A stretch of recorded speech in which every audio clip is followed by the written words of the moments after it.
Hey everyone, it's time for some more Jensen Sports Talk. All right, so this last weekend, not so much going on, but this weekend we've got the Super Bowl coming up. So we'll dig into that, and then I've got some other college sports to talk about. So first, matchup. It's the Kansas City Chiefs, Philadelphia Eagles. I think that the Eagles are actually a more complete team. I like their defensive front. Again, against the Niners, it's hard to say how that game would have gone if the Niners had a quarterback. So, but they didn't, and the Philly just dominated the game. Kansas City, they've got the better quarterback. I mean, Pat Mahomes is definitely the best in the league, in my opinion, right now. So I think Philly will be able to stop Kansas City's run game, and so it'll be up to Mahomes and the pass game, and I think they just have a little bit more in them. So I think in a very close game, I think Philly's going to run the ball. They're going to have Hurts run it a whole lot. That's going to shorten the game down, but I think Mahomes has just enough magic in him to win the second Super Bowl for him and Kansas City. Who knows? But that's my prediction. Kansas City over Philadelphia, something like 27-24. Yeah. Who knows, though? It should be a good Super Bowl game. All right, some other stuff going on in soccer in the Premier League. Manchester City is in big trouble with some financial stuff. I was trying to look into the details. I don't know what is what, but in reading, most likely they won't lose points. Although who knows if they're found guilty, they could retroactively take titles away, which would give Liverpool and Manchester United 3 titles each if they finish second behind Manchester City. What most likely would happen is I could see them getting relegated down if it's bad enough, or if it's not bad enough, then they would just get fines, and they wouldn't be able to get in the transfer market. So I was trying to look into it. It's like 100 some things that they say they violated financially. City has said that they not, and so we'll see where that goes in the Premier League. Other news in the Premier League: Arsenal dropped some points, Man City dropped some points, so Manchester United actually can pull even with Manchester City in second place if they win against Leeds on this Wednesday. Leeds manager got sacked. Crazy stuff going on in the Premier League. Liverpool is just not, they're falling apart right now, it seems like, but which I'm all for. But so that's soccer news. Then college football, we had signing day the other week, which is basically nothing almost anymore because everyone does the early signing period. And then there's the transfer portal. USC got another tight end, Lyons, which is he's going on a mission to Norway, so he won't be there right away. So good for him. That's a good thing to do. But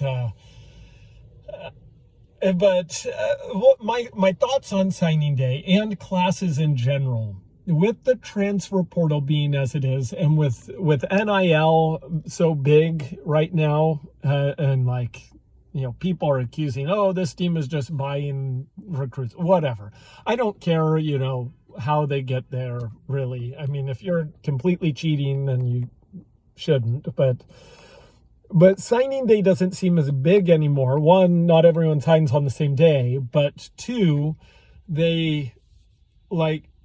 you can have the best signing class ever and half of them are going to go away maybe.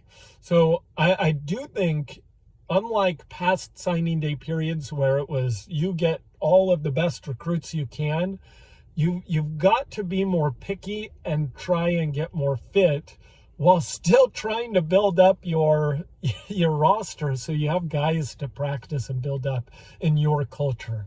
It's the whole, transfer portal versus high school recruit. A high school recruit is much more unknown, even if they're 5-star guys. Much more unknown quantity versus transfer portal, which is much more known, but most likely not as high upside. I mean, there's occasional exceptions. Caleb Williams, Jordan Addison. I'm sure there's a few of those guys every transfer class, but most of the time in the transfer portal, you're getting a guy that wasn't getting playing time or something didn't work out. So all I'm saying is, like, looking at the direct class rankings, I don't think is the best way about determining if you've got a good class or not. It's much more, did you get positions of need, and did you address the positions of need, and how many of those guys are actually going to stay at your school? Those are much bigger questions, and frankly, you can't make that assessment right away. So, I mean, it's all good to have the rankings, and it's very impressive if you get a bunch of 5-star, 4-star guys, but it means less now than it used to, is what I'm trying to say. Take that for what it is. With all that said, signing day has lost a lot of its luster. It used to be, I remember just watching that and you're thinking, oh man, look at these people that are coming in. And now you still do that a little bit, but it's not as big anymore. So, whatever. Other news, college basketball, we're getting closer. In the Pac-12, it's UCLA, Arizona, USC right at the top. USC beat the Washington schools. USC is, I think, looking better for the tournament. The bracketology people have them in right now, probably a 8 to 10 seed, right in that range at the moment.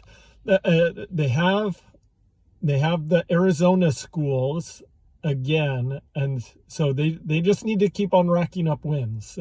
That's all you have to do, and hopefully you can move up to something like a 7 seed or something like that, 6 or 7. But it would require a good run for USC, which they're more than capable of doing it. They've got good young talent. Trey White is coming in, Kobe Johnson's doing good, and I cannot pronounce his name, but the big freshman center, I won't even try. So good, solid freshman and young base to go with experienced leadership. And surprise, surprise, USC is actually hitting free throws. They're leading the Pac-12 in it, and as a result, they're winning some of the closer games at the end. Now, they still need to work on getting the ball inbounds at the end of games. It's very frustrating to watch. They struggle mightily in those circumstances and turn the ball over, which is why they lost a couple games against Tennessee and Wisconsin earlier in the season. Have those wins, and you would be a higher seed there, but lower seed, however you look at it. Anyways, college basketball is looking good. I don't really care about Kyrie Irving. He got traded to Dallas. That's NBA news. Not much. LeBron's about to beat Kareem's record. Again, good for him. I think career-wise, he's put up one of the most impressive careers. Basketball player-wise, give me Michael. I mean, Michael at his peak is better than LeBron. Michael would win you the game. I don't know. There was something about Michael Jordan that isn't there in LeBron James. Having said that, LeBron James, in my opinion, is second best basketball player of all time, even though I can't stand him. Anyways, that's got that's got everything that I wanted to cover. So have it so good. Bye.